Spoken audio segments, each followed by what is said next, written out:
Hello Internet, welcome to Daily Codes. Here we do weekly tips, tricks and tutorials about data science, data engineering and everything else related to data. So today we are going to look at coding a class using pep8 style guides, and on my screen here I'm just showing you how I've been setting up my environment. The code, you'll find it in GitHub. The link is in the description.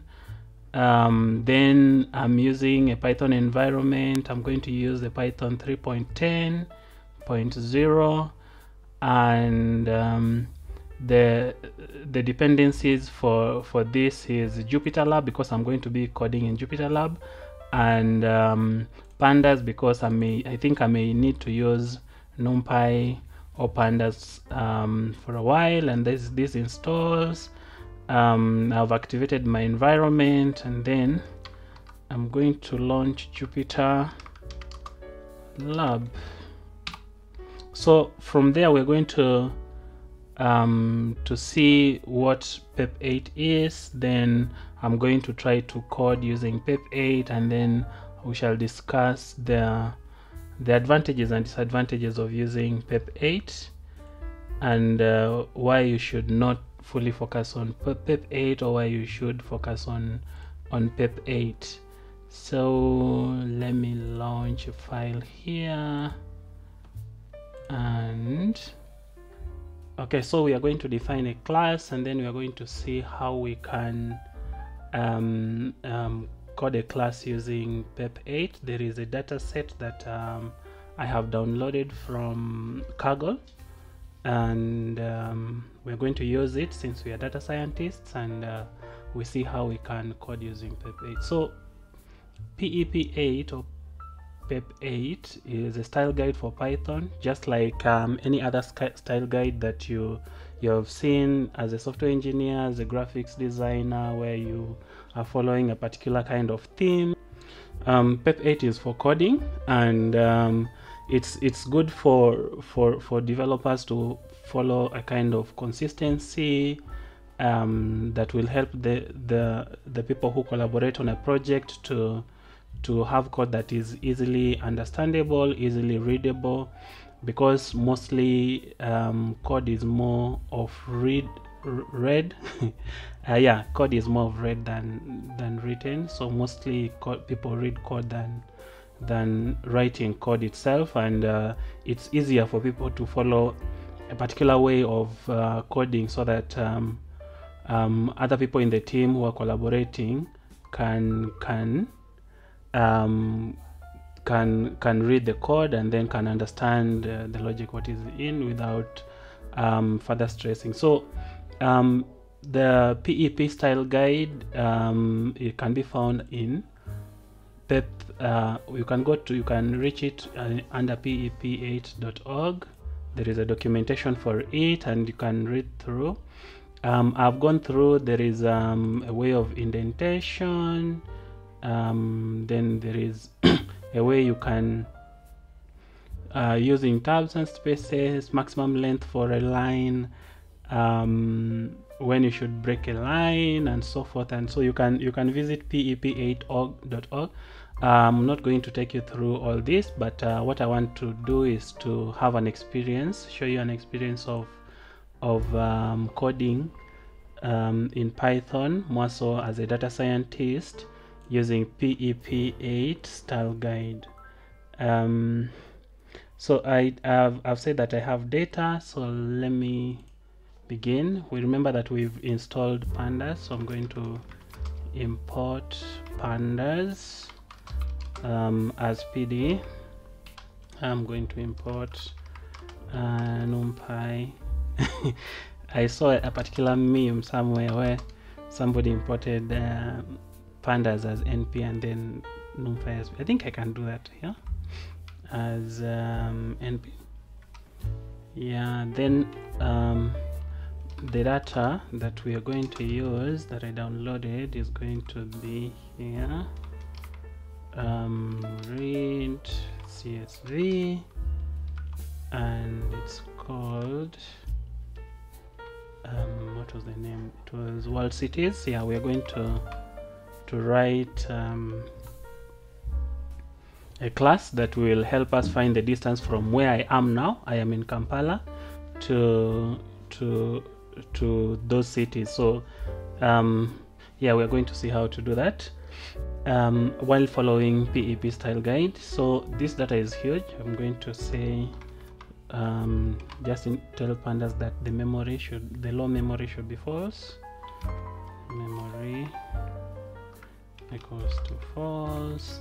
So the first thing that you're seeing here is whenever I'm assigning something to something, I have given a space here and here. I don't know if it is clear. I can maybe make this more bigger so that you can see it. So you can see a space between an assignment operator here, but here you're not seeing space because of the PEP guide. So if you have an argument in a function with an assign operator, you don't need to give it a space, but here you need to give it a space. Then for each comma you need to have a space after a comma, but there should be no trailing spaces. So let's run this. That is according to the style guide. I'm going to run this just to pull in data. Then we shall try to look at the data and just to have a view of how the data looks like. So it gives us the country, an abbreviation, the city, the accent of the city, the population, which is like all empty. But what is important for us in this class that we're going to write is the latitude and the longitude. Then we try to find the distance from Kampala to here, and we append to the class. So I'm going to define the class here. I'm going to call this class, class city distance.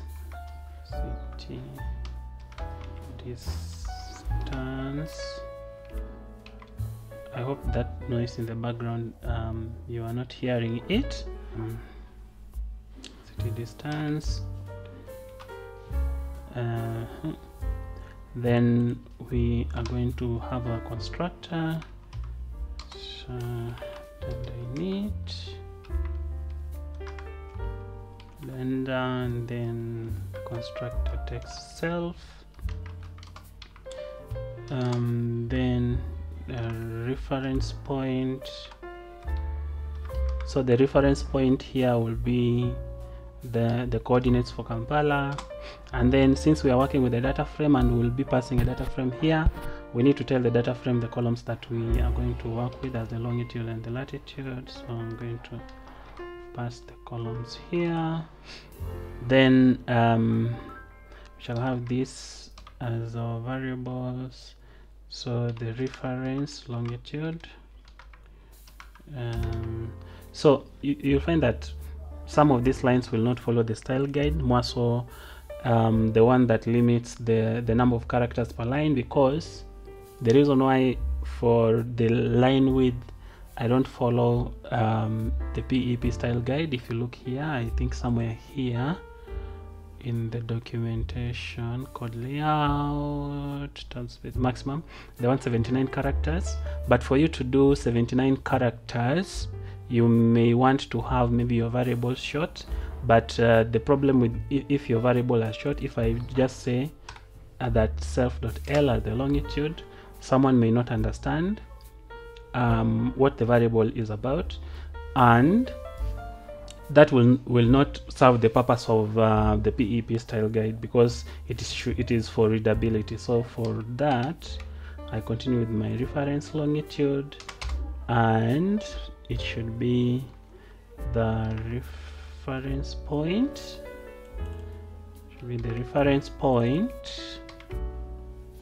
The first value is the longitude. Is it really? Yeah, the first value there is the longitude, and then going to have this, and this should be the latitude, and then the second value is the latitude. Yeah, then we are going to get the latitude name from columns. So you may find that these columns, some may be called lat and lon, LON, when the data set comes, and sometimes the data set may be coming with the latitude or longitude. So what I'm going to do, I'm going to get that name. So self dot latitude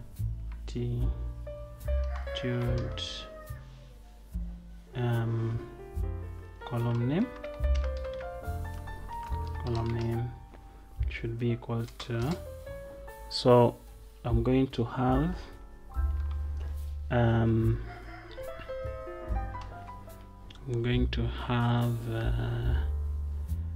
I for I in something, yeah, I for I. So this is string into list compression,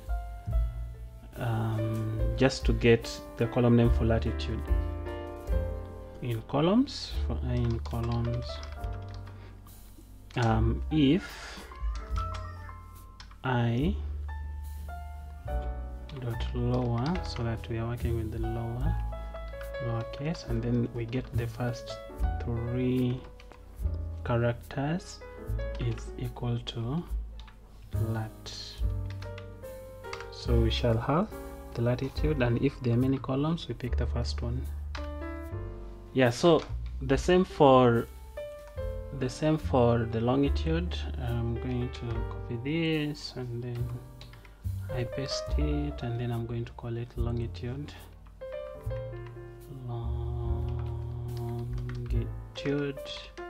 column name, and then this should be LON. But what if the column name does not exist? There should be an error. How should I do this? I'm going to wrap each of them in a try except. So try this.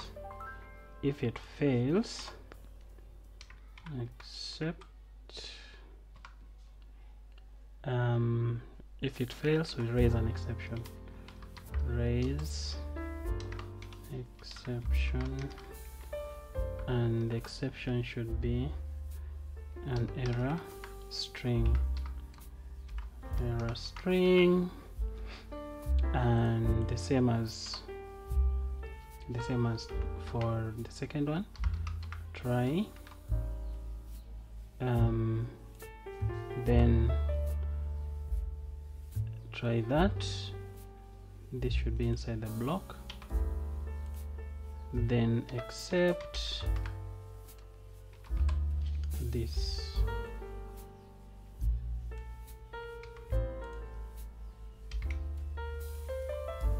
So we have this.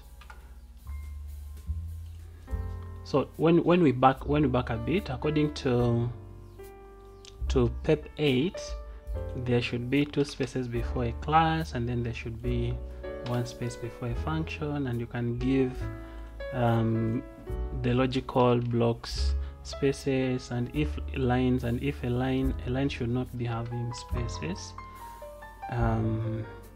Yeah, I hope this there should be a space after that, there should be a space after that, the rest is fine. Yeah, so the exception string should be let's put the exception string here, and what should it say? Say that longitude and or latitude columns missing in the data set. So if we pass in data that doesn't have longitude or latitude, we say that it is missing. Yeah, and Yeah, so we have the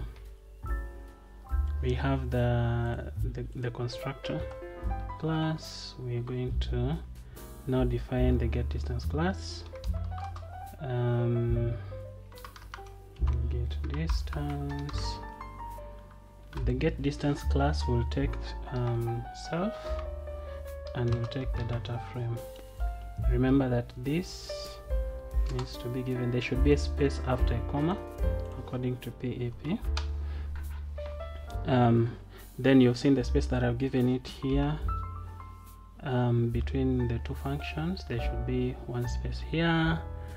Then I'm going to define a variable, a local variable in that function, and I'm going to call it should be like a list or an array of latitudes. So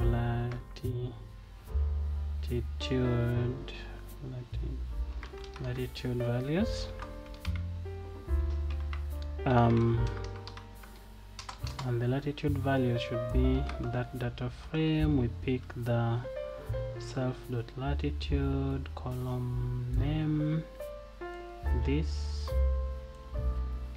just subsetting the data to get only that column, then dot values. Then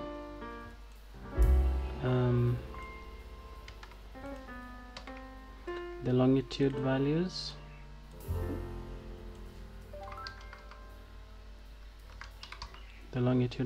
should be the ones with the longitude. Picking that subset. I hope you're familiar with the data frame subsetting to get the column. And then dot values gives us it assigns, so the whole of this line assigns this variable a numpy array of those values. Then according to mathematics, we're going to do this. So to get the distance, it should be the longitude value, the latitude value, it doesn't matter, the latitude value minus the latitude value minus this latitude value here. So all of them, each of them will be subtracted that, and then we square. It's just a normal mathematical formula for getting a distance. We square this, then we add the longitude values minus this longitude value here, then we square this, then we get a square root of everything. So we're going to say np.sqrt,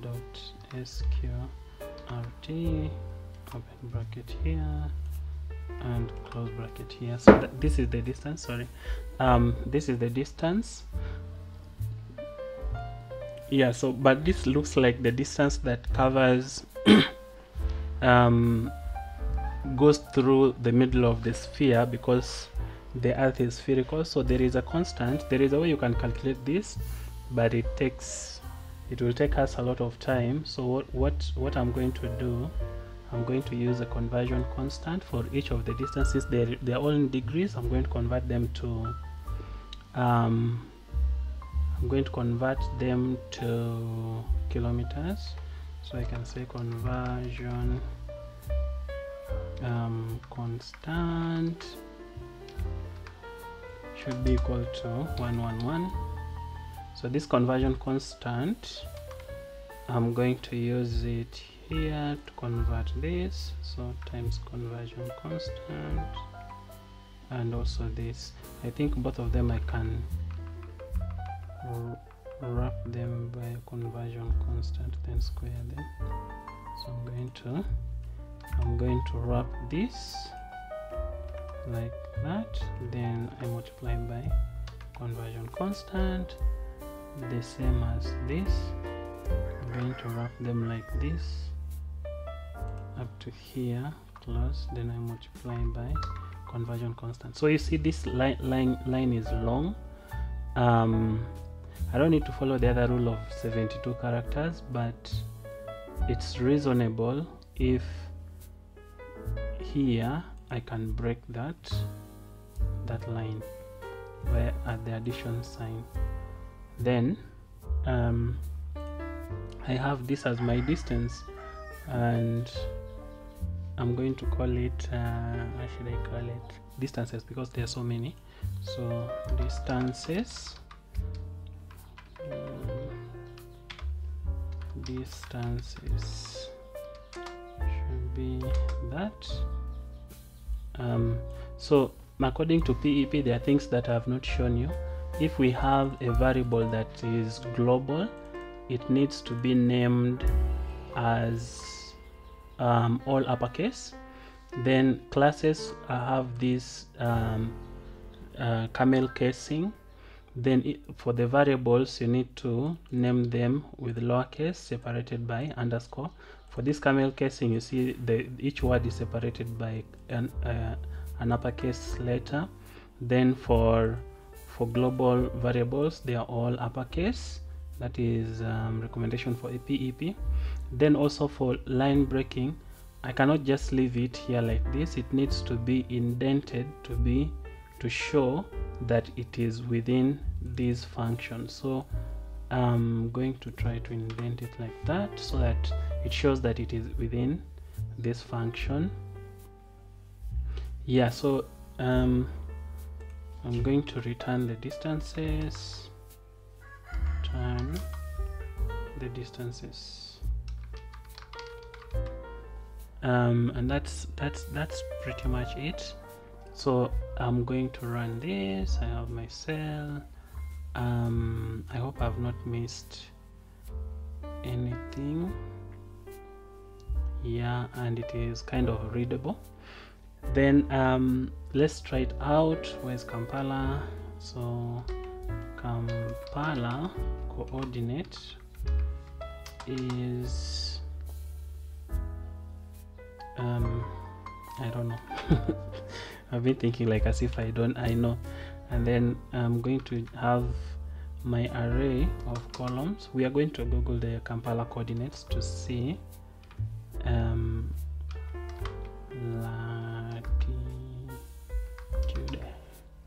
and longitude.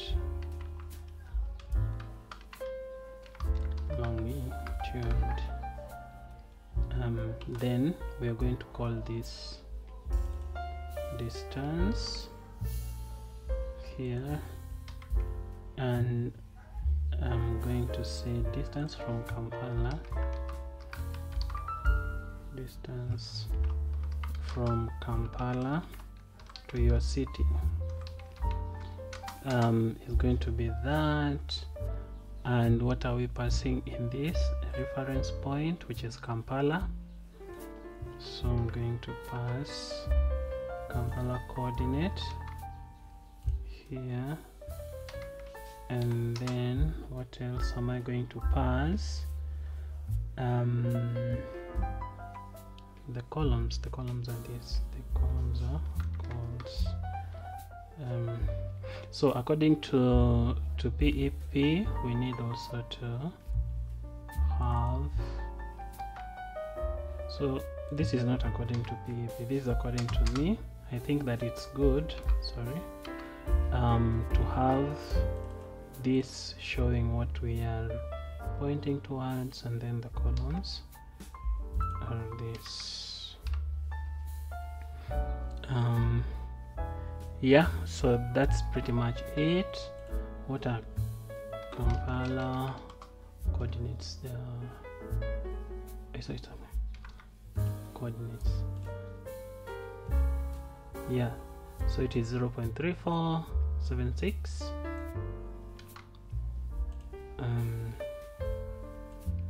That and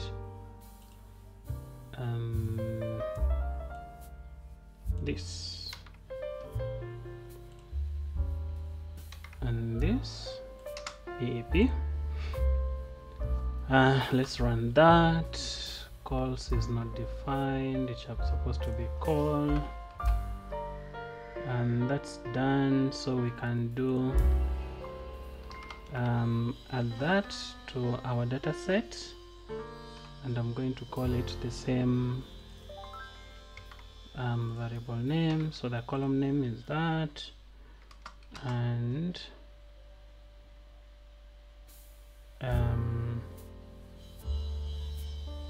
yeah, so I'm going to have this that object dot get, it was called get what, get distance, and get distance from that data. Voila. So what is our data dot head? Yes, so the distance from, I don't know where this city is, I even don't know how to pronounce it, is that it is 1105 kilometers. Let us try dot tail. I may see, oh god, I don't know, but this is very far. Okay, so that's pretty much it. I've shown you how to code a class in Python using PEP style guide. I use part of PEP style guide, but some of it I don't use, and for the cases where I don't use PEP is if the code is older than the style guide. If maybe a team is using another style guide that is not PEP, if they have their own style guide, there are parts, like for example where you're seeing the PEP style guide requiring me to have a line length. Most teams have their own number of characters per line, which is greater than 72. Mostly it is between 100 and 125 for the teams that I've met, but I understand why they want you to have the 72 number of lines, so that you can be able to have two pieces of code comparable on the same screen. Yeah, but yeah, it's just me who doesn't feel like using 72. What else? That's pretty much it. I'm trying to reach 100 million subscribers by the end of this year, so I'll be giving you much more of these tips, tricks and tutorials every week. Don't forget to subscribe. Let's hit 100 million by the end of the year.